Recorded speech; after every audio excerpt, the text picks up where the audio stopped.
الحمد لله وكفى وسلام على عباده الذين اصطفى أما بعد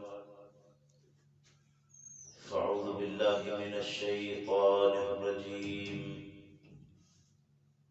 بسم الله الرحمن الرحيم ويوم يعض الظالم على يديه يقول يا ليتني اتخذت مع الرسول سبيلا يا ويلتى ليتني لم أتخذ فلانا خليلا لقد أضلني عن الذكر بعد إذ جاءني وكان الشيطان للإنسان خذولا وقال الرسول يا رب إن قوم اتخذوا هذا القرآن مهجورا وَيَوْمَ يَعَضُّ الظَّالِمُ اور جس دن کاٹ کاٹ کھائے گا ظالم علی یدیہ اپنے ہاتھوں کو یقول کہے گا یا لیتنی ہائے افسوس مجھ کو اتخذت مع الرسول سبیلا کاش میں نے رسول کی راہ اختیار کی ہوتی یا ویلتا ہائے ہائے بد نصیبی لیتنی لم اتخذ فلانا خلیلا افسوس کہ میں نے فلاں کو دوست نہ بنایا ہوتا لقد اضلنی عن الذکر البتہ تحقیق بہکا دیا ان کو عن الذکر بعد اذ جاءنی ذکر سے نصیحت سے اس کے بعد کہ وہ میرے پاس آ گئی نصیحت میرے پاس پہنچ گئی وَقَانَ الشَّيْطَانُ لِلْإِنسَانِ خَذُولًا اور شیطان انسان کے لیے دھوکہ دینے والا ہے وَقَالَ الرَّسُولُ يَا رَبِّ اور فرمائیں گے پیغمبر صلی اللہ علیہ وسلم اے میرے رب اے میرے پروردگار ان قومی بلا شبہ یہ میری قوم ہے اتخذوا هذا القرآن مہجورا کہ اس نے قرآن کو چھوڑ رکھا تھا سبحان ربک رب العزت عما یصفون وسلام علی المرسلین والحمد للہ رب العالمین میرے محترم بزرگوں بھائیوں آج کے سبق میں یہ سورہ الفرقان جو رات ہم نے 19واں پارہ تلاوت کیا ہے اس میں فرقان کی 4 آیات کریمات 27 28 29 اور 30 یہ آپ ترجمے کے ساتھ سن چکے ہیں اللہ تبارک و تعالی سے دعا ہے کہ اللہ ہم سب کو اپنی اس کتاب کو صحیح معنوں میں سمجھنے کی توفیق عطا فرمائے اور سمجھ لینے کے بعد عمل کی بھی توفیق عطا فرمائے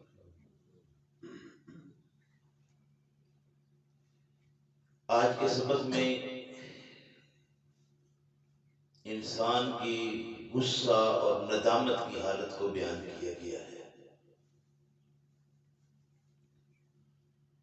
انسان کوئی بھی کام کرتا ہے نا اللہ رب کریم نے اس کام کے ساتھ اس کا نتیجہ طے کیا ہوا ہے اور انسان کو جب نتیجہ ملتا ہے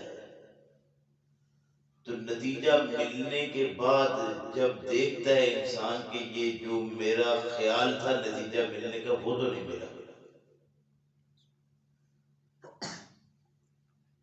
جو تصور ہوتا ہے انسان کا اس کے خلاف نتیجہ ملے، اور یہ بھی پتہ چل جائے کہ اب اس میں کچھ گنجائش باقی نہیں ہے کہ اس نتیجے کو اس کے خلاف اپیل کر کے دوبارہ چیک کروایا جا سکے، اس میں کچھ رد و بدل ممکن ہو، اس کی کوئی ری چیکنگ ہو جائے، ایسی کوئی صورت بھی نظر نہ آئے،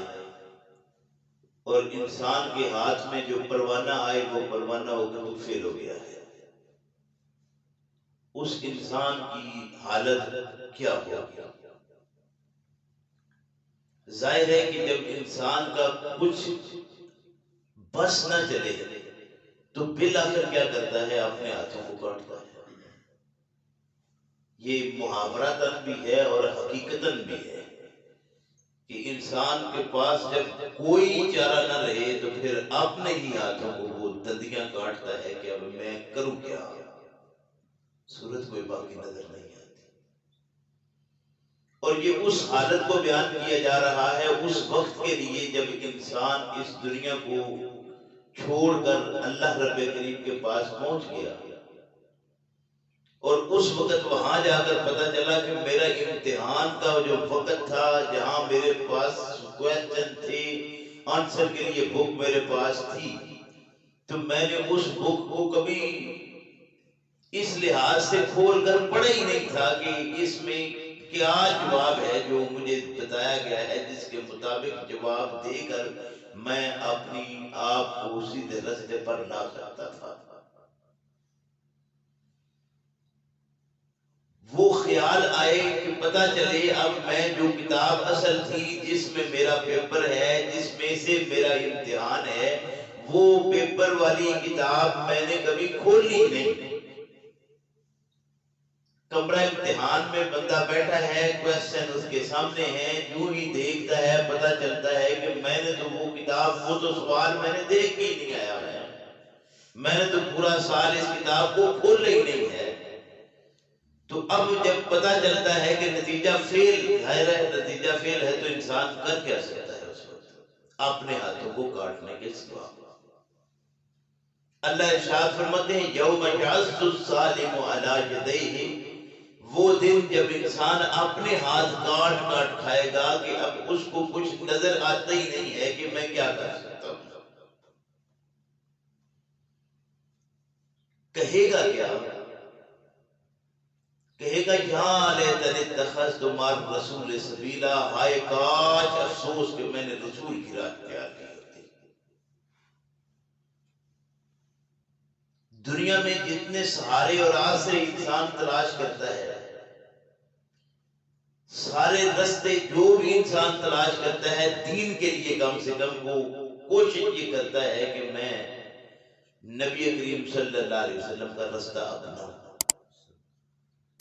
اور نبی کریم صلی اللہ علیہ وسلم کے رستے کو اپنانے کے لیے پھر جگہ جگہ سے وہ تلاش کرتا ہے کہ وہ رستہ کون سا ہے جو رسول کا ہے۔ آج کے سبق میں وہ رستہ بھی بتایا گیا ہے کہ رسول نے وہ راہ دی کون سی ہے۔ ایک تو آپ جا بجا قرآن کریم میں پڑھیں گے وَاتْلُو اُتْلُو، میں نے عرض کیا تھا تلا یتلو تلاوتن کا مطلب ہوتا ہے کسی چیز کے پیچھے اس طرح چلنا کہ چلنے والا اور جس کے پیچھے چل رہا ہے ان کے درمیان میں تیسری چیز کوئی حائل نہ ہو۔ ظاہر ہے کہ محمد الرسول اللہ صلی اللہ علیہ وسلم کو جو راہ دی گئی وہ وہی راہ ہے جس کے متعلق آپ ہی نے یہ ارشاد فرمایا تھا کہ حبل اللہ المتین، وہ اللہ کی طرف سے مضبوط رسی جس کا ایک سرا آسمانوں میں اور دوسرا تمہارے پاس ہے۔ حبل اللہ، اللہ کی رسی، جس کے متعلق قرآن نے یہ بات کہی وَاعْتَصِمُوا بِحَبْلِ اللَّهِ جَمِيعًا وَلَا تَفَرَّقُوا، اعتصام بحبل اللہ کرو، اللہ کی رسی کو مضبوطی سے پکڑ لو اور فرقہ فرقہ مت ہو جاؤ، الگ الگ گروہوں میں مت تقسیم ہو جاؤ، بلکہ اللہ کی رسی کو مضبوطی سے پکڑ لو۔ اب وہ اللہ کی رسی کون سی ہے؟ میں نے عرض کیا نبی کریم صلی اللہ علیہ وسلم نے بتایا تھا کہ وہ اللہ کی رسی یہ قرآن ہی ہے۔ اب اس کے متعلق ہمارے ہاں معروف یہ ہے کہ اس کو سیکھنے کے لیے پہلے اتنے علوم چاہیے. آپ 17 علوم پڑھیں پھر اس کے بعد قرآن پڑھیں گے تو تب آپ کو قرآن کی سمجھ آئے گی.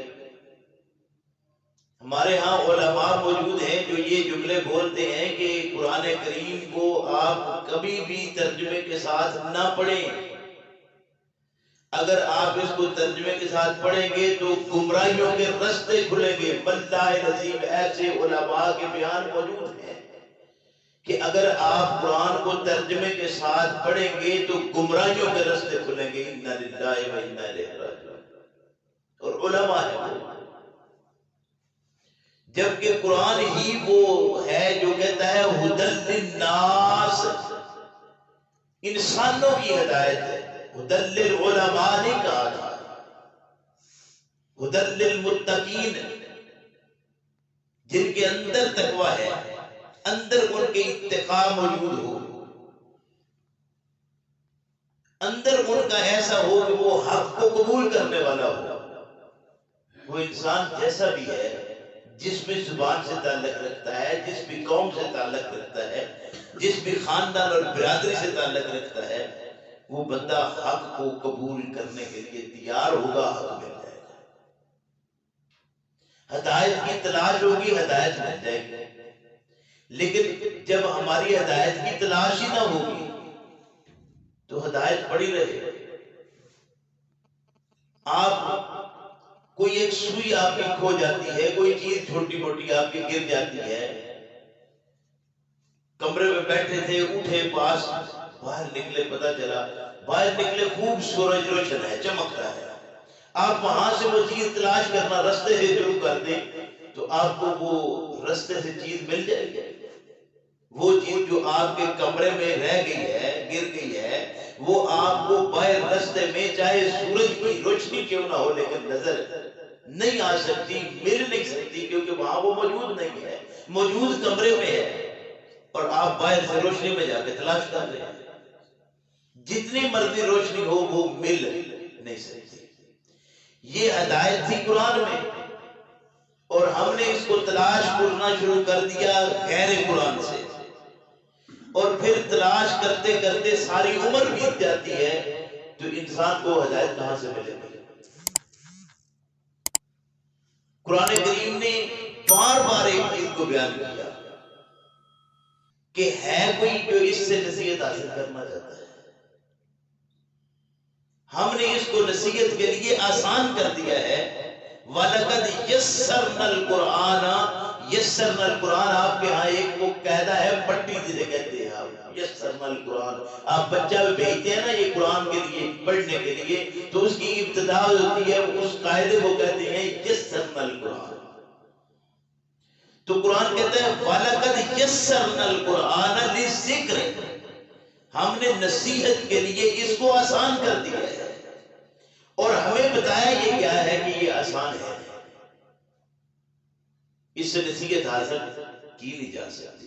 آپ ڈائریکٹ قرآن سے نصیحت حاصل کریں گے تو آپ گمراہ ہوں گے، گمراہیوں کے رستے کھلیں گے.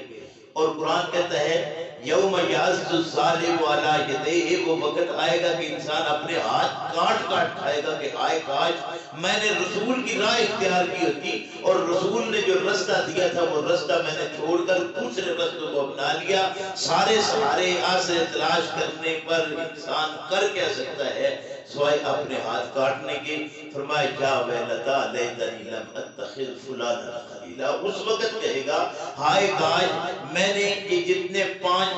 تن پاک کہتے ہیں نا، یہ 5 تن میں نے بنا لیے تھے، ہے جی وہ جو 5 7 12 کے جتنے اصول آپ زمانے میں دیکھتے ہیں قوموں نے ان سب کو مختلف طریقوں سے اپنایا ہوا ہے. تو وہ سارے رستے جو ان سے ملے تھے ان ساروں کے رستے کو ہم نے اپنا لیا، رسول کا رستہ چھوڑ دیا. تو ایک وقت وہ آئے گا جب انسان اپنے ہاتھ کاٹ کاٹ کھائے گا اور کہے گا یا ویلتا لیتنی لم اتخذ فلانا خلیلا، ہائے افسوس میں نے ان صاحبزادوں کا رستہ اختیار کیا، میں نے ان گدی نشینوں کا رستہ اختیار کیا، میں نے ان مولویوں کا رستہ اختیار کیا، میں نے ان پیروں کا رستہ اختیار کیا، لیکن وہ رستہ جو مجھے رسول نے دیا تھا وہ میں نے اختیار نہیں کیا. اس وقت انسان پریشان ہو کے کہے گا ہائے کاش میں نے رسول کا رستہ کیوں نہ اختیار کیا، اور ہائے کاش میں نے غیر کا رستہ کیوں اختیار لم اتخذ، ہائے کاش میں فلاں کا رستہ نہ پکڑتا، فلاں کی راہ نہ لیتا، فلاں کے پیچھے نہ چلتا، میں ان کے پیچھے چلا تو کیا ہوا؟ فرمایا لقد اضلنی عن الذکر بعد اذ جاءنی، البتہ تحقیق گمراہ کر دیا اس کو ذکر سے، نصیحت سے، بعد اس کے بعد کہ وہ نصیحت اس تک پہنچی، نصیحت کے پہنچنے کے بعد اس نصیحت کو اس نے چھوڑ دیا، بہکا دیا، گمراہ کر دیا۔ کس نے؟ وَقَالَ الشَّيْطَانُ لِلْإِنسَانِ خَذُولًا، فرمایا کہ شیطان شے ایسی ہے جو انسان کو دھوکہ دینے والا ہے، اور یہ انسان کو ایسا دھوکے کے اندر مبتلا کر دیتا ہے کہ انسان سوچتا رہتا ہے یار میں یہ رستہ اپنا لوں، میں ادھر چلا جاؤں، وہاں سے ہدایت لے لوں، وہ بھی تو اللہ کے رسول کی باتیں ہیں، ادھر اللہ کے رسول کی باتوں کی طرف جاؤں گا تو مجھے دین ملے گا۔ وہ سارا ایک سلسلہ جو خود ساختہ تھا، اس خود ساختہ سلسلے کو خود بنا کر پھر اس کو اللہ کے رسول صلی اللہ علیہ وسلم کے نام سے کیا فٹ کرنے کے بعد وہ رستہ سمجھ کر اسی میں تلاش میں لگ گیا، اور پھر تلاش میں لگا تو جو ملا اس کو پکڑ کر اپنا اپنا رستہ اپنا لیا۔ کسی نے، یہ ہمارے یہاں کہتے ہیں ڈیڑھ اینٹ کی مسجد بنا کے ہر ایک اپنے اپنے فرقے کو لے کر بیٹھا ہے، وہ کہتا ہے میرا صحیح ہے، وہ کہتا ہے میرا رستہ صحیح، وہ کہتا ہے میرا رستہ صحیح ہے، وہ کہتا ہے میرا مسلک پر حق ہے، وہ کہتا ہے میرا مسلک پر حق ہے۔ اور یہاں اللہ کی کتاب کیا کہتی ہے؟ اللہ کی کتاب کہتی ہے اعتصام بحبل اللہ کر لو اور یہ تفرقہ بازی ختم کر دو۔ میں نے کتنی چیزیں آپ کو اس رمضان میں عرض کی ہیں جو بالکل برعکس قرآن کے ہم قومی طور پر اپنا چکے ہیں۔ قرآن کریم نے یہ بات کہی، ہم نے پڑھا تھا کہ آپ اس قرآن کی مثل نہیں لا سکتے۔ ہم نے روایات اٹھائیں اور کہا نبی کریم صلی اللہ علیہ وسلم کا فرمان ہے، ہم نے یہ بات کہی کہ رسول اللہ نے فرمایا تھا کہ لوگو الا انی اوتیت القرآن ومثلہ معہ، یہ آج کے بی اے کے سلیبس میں موجود ہے، یعنی سلیبس میں یہ بات پڑھائی جا رہی ہے کہ اگر کوئی بندہ عام تعلیم کی طرف جائے تو وہ بھی اتنا گمراہ ضرور ہو جائے کہ اسے حق بات سمجھ آ ہی نہ سکے زمانے میں کبھی۔ الا انی اوتیت القرآن، خبردار ہو جاؤ کہ میں قرآن دیا گیا ہوں، ومثلہ معہ، اور اس کی مثل بھی دیا گیا ہوں۔ جبکہ اللہ یہ بات کہے کہ اس قرآن کی مثل لا یاتون بمثلہ، اس کی مثل لا نہیں سکتے۔ وَلَوْ كَانَ بَعْضُهُمْ لِبَعْضٍ ظَهِيرًا، اگرچہ بعض کے دوست بن جائیں، ان کے ساتھی بن جائیں، مل جائیں کہ قرآن کی مثل لا سکے تو لا نہیں سکتے۔ فرمایا اس کی مثل لانا تو دور کی بات ہے، فَاتُوا بِعَشْرِ سُوَرٍ مِثْلِهِ مُفْتَرَيَاتٍ، اس کے مثل 10 صورتیں گھڑنا چاہیں تو گھڑ نہیں سکتے۔ پھر فرمایا کہ 10 صورتیں بھی بڑی بات ہے، فَاتُوا بِسُورَةٍ مِّن مِثْلِهِ، اس کی مثل کوئی ایک صورت بھی پیش نہیں کی جا سکتی۔ یعنی قرآن کریم نے کتنی واضح بات کہہ دی کہ پورے قرآن کی مثل بھی کوئی نہیں لا سکتا، 10 صورتوں کی مثل بھی کوئی نہیں لا سکتا۔ فرمایا یہ تحدی اور چیلنج اور معجزانہ کلام ہے، ایسا معجزانہ کلام کہ اس کی ایک صورت کے مثل بھی کوئی صورت نہیں لائی جا سکتی۔ کہ جائے کہ وہاں کہا جائے کہ نبی کریم صلی اللہ علیہ وسلم نے فرمایا اب نبی کی راہ کون سی راہ ہے؟ یہ راہ ہے یا غیر قرآن کی راہ ہوگی؟ فرمایا لقد اضلنی عن الذکر بعد اذ جاءنی، البتہ تحقیق گمراہ کیا مجھ کو نصیحت وہ جو میرے بعد آئی، کس نے؟ وقال الشیطان للانسان خذولا، انسان آدمی کو دھوکہ دینے والا ہے، اس نے اس دھوکے کے اندر مبتلا کر دیا کہ وہ رسول کا رستہ ہے، حالانکہ رسول کا رستہ یہ ہے، اور قرآن ہی کہتا ہے، رسول نے یہ بات بتائی جو آپ اکثر یہ بات میرے بیان میں سنتے ہی رہتے ہیں۔ آج کے سبق میں آ گئی وقال الرسول، آج کے سبق کی آخری آیت وقال الرسول، وہ وقت جب انسان اپنے ہاتھ کاٹ کھائے گا، وہ کون سا وقت ہے؟ ظاہر ہے کہ وہ آخرت کا وقت ہے، حشر کا وقت ہے، اکٹھا ہونے کا وقت ہے، جب سارے اکٹھے ہوں گے، اللہ رب کریم کے کٹہرے میں کھڑے ہوں گے، اس وقت اللہ کے پیغمبر صلی اللہ علیہ وسلم بھی آ جائیں گے، وقال الرسول، اور کہیں گے پیغمبر صلی اللہ علیہ وسلم، یا رب، اے میرے رب، ان قوم اتخذوا هذا القرآن مہجورا، یہ میری قوم ہے جو قرآن سے دوری اختیار کر گئی تھی، قرآن کو چھوڑ گئی تھی، اور غیر قرآن کو لا کر انہوں نے کہا تھا کہ یہ بھی اللہ کی طرف سے ہے، یہ بھی منزل من اللہ ہے، یہ وحی ہے، اس کی طرف آ جاؤ، حقائق یہ ہے، حالانکہ پیغمبر صلی اللہ علیہ وسلم نے جو حقائق دیے وہ اللہ کی کتاب ہے۔ پھر اس کے اوپر ایسی ایسی باتیں ہم نے گھڑ لی، ایسی ایسی مثالیں قائم کر دی کہ لوگوں کو گمراہ کرنے کے لیے، اور یہ ساری گمراہیاں جو ہم اس وقت جتنا کر رہے ہیں نا، قرآن کریم کی ایک صورت ہے جسے کہتے ہیں العنکبوت۔ العنکبوت، عنکبوت ہوتا ہے یہ ڈور نہیں ہوتا، جالے بناتا ہے۔ وہ صورت آپ کو بھی پڑھے نا، اس میں ایک ایک چیز کو اس طرح واضح کیا گیا ہے کہ لوگ کس طرح کے تانے بانے جوڑ جاڑ کے ایسی باریک تندیں اکٹھی کرتے ہیں جن کی کوئی حقیقت نہیں ہے،